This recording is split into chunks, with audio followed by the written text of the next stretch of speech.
President. The senator from Indiana, Missouri, excuse me. Mr. President, reserving the right to object.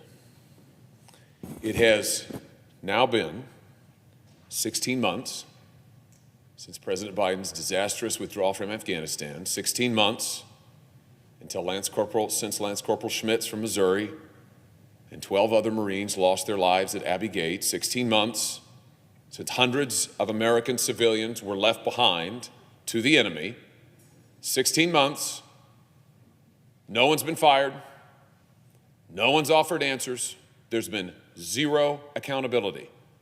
And so for approximately the 200th time, we are here on the floor as I continue to fulfill my pledge to seek accountability for what happened at Abbey Gate, for the lives that were lost, including the life from my own state, Lance Corporal Schmitz, and to press for answers. It is not too much to ask that not just the families of the fallen, but that the people of this country not be lied to about what happened at Abbey Gate, and we be given the answers that the American people deserve. You know, in that time, in those 16 months, Central Command has done an exhaustive investigation and report. Here it is right here. It's thousands of pages long. I can't seem to convince my friend from Rhode Island to hold a hearing on it, so I've been entering it into the congressional record page by page. We're about, 100 pages in. We have many hundreds more to go. But when we're finished, everyone will be able to read this report in full. There have been other reports since then. The special IG for Afghanistan recently issued his own report, that office's own report about the collapse of the Afghan government.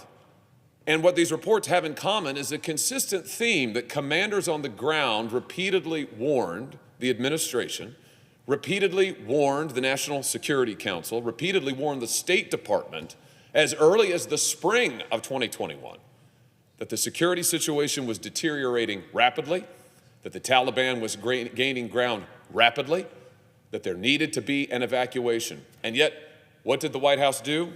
Well, according to the findings in this report, nothing. Did they plan? No. Did they take action necessary? No. And so on August 26th, the terrorist explosion at Abbey Gate, we lose those 13 Marines, hundreds of American civilians are left behind in the botched evacuation, and here we are. And yet we're asked to act as if nothing has happened, as if we should just go on, business as usual, keep the conveyor belt of nominees to this Pentagon running with no votes on this floor, no debate on this floor, just wave them through, wave regular order, move it right along, nothing to see here. Well, I'm not willing to do that, Mr. President. I haven't been willing to do it for over a year. And I hope my colleagues see now, a year on, that I was serious in August of 2021 when I said I would not consent to waiving the rules to send more nominees to this Pentagon until something is done to get answers and, frankly, to change the culture. Because the truth is, we have a cultural problem in the whole military-industrial complex.